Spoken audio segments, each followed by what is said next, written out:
Halo anak-anak semuanya, apa kabarnya? Selamat pagi. Wah, hari ini Tante senang sekali bisa menyapa anak-anak semuanya.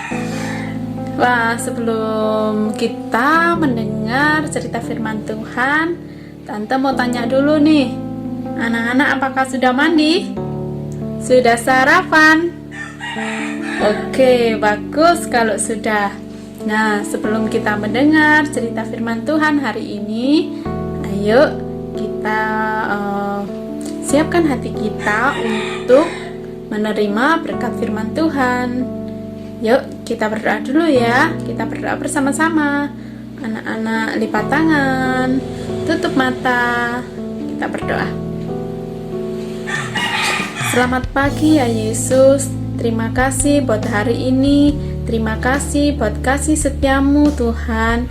Terima kasih buat tubuh yang sehat yang masih Tuhan nyatakan. Sebentar kami mau mendengar firman-Mu. Mari Tuhan tolong kami. Terima kasih ya Yesus, di dalam nama Tuhan kami Yesus Kristus kami berdoa. Amin. Nah, siapkan ya Alkitabnya untuk kelas kesabaran dan damai sejahtera. Ayo kita buka Alkitabnya untuk kelas kasih dan sukacita. Dengarkan ya. Atau boleh minta tolong mama, papa, atau kakak. Kita buka di dalam Injil Lukas pasalnya yang ke-7. Injil Lukas pasal 7 ayat 11 sampai 17. Di sini judul perikopnya yaitu Yesus membangkitkan anak muda di Nain. Tante ceritakan ya isinya. Dengarkan ya anak-anak. Nah, di sini diceritakan ada seorang ibu yang ibu ini sudah tidak punya suami. Dia hanya punya satu orang anak laki-laki. Nah, anak-anak, pada suatu hari anak si ibu ini meninggal. Wah, ibu ini sangat sedih. Hatinya sangat terpukul. Nah, pada saat itu juga pas sekali Tuhan Yesus sedang berjalan di kota itu. Lalu Tuhan Yesus melihat si ibu yang sedang sedih. Si ibu sedang menangis karena anaknya yang meninggal. Wah, lalu Tuhan Yesus menghampiri orang-orang di situ. Karena di situ banyak orang ya, anak yang muda tadi yang meninggal, anak laki-laki tadi sudah diusung oleh banyak orang. Lalu Tuhan Yesus menghampiri anak yang sudah meninggal itu. Lalu Tuhan Yesus berkata seperti ini, dengarkan ya. Bangkitlah. Wah, anak-anak tahu apa yang terjadi? Ajaib, anak itu boleh bangkit dan hidup kembali. Kuasa Tuhan nyata.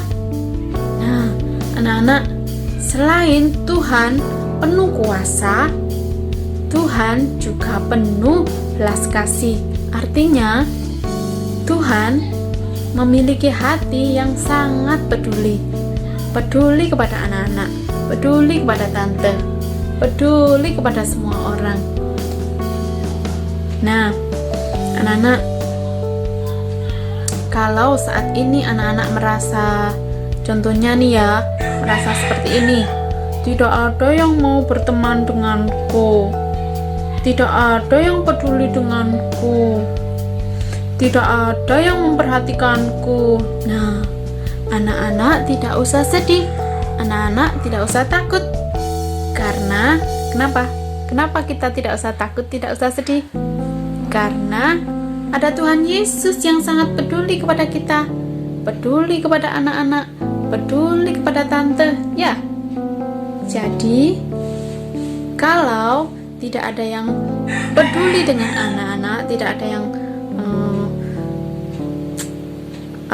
mau berteman dengan anak-anak, tidak ada yang memperhatikan anak-anak, anak-anak tidak usah sedih, anak-anak tidak usah takut, karena kita punya Tuhan Yesus yang sangat peduli, yang sangat sayang sama kita, sangat mengasihi kita.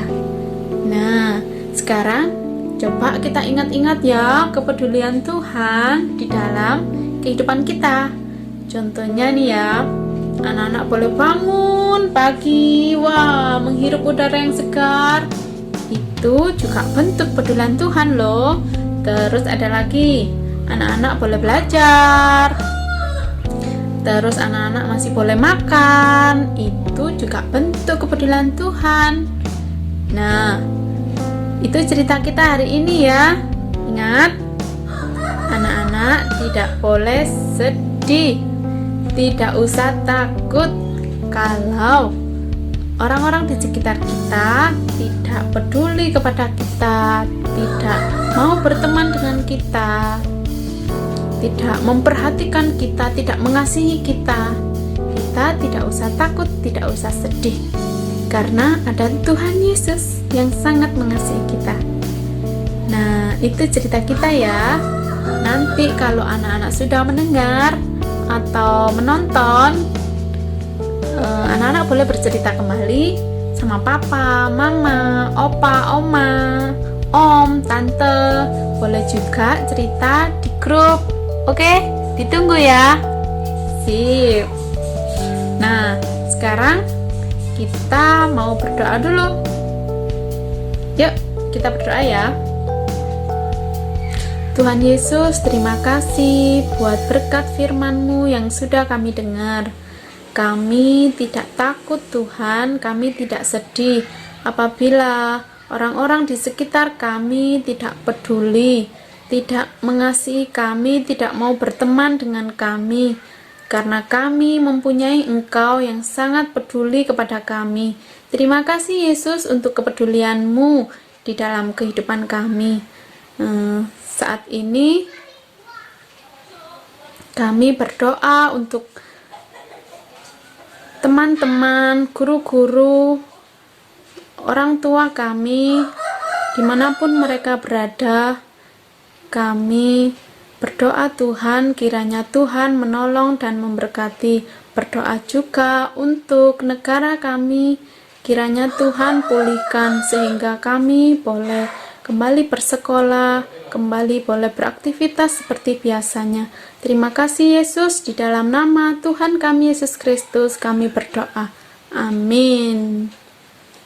Dadah, sampai jumpa minggu depan.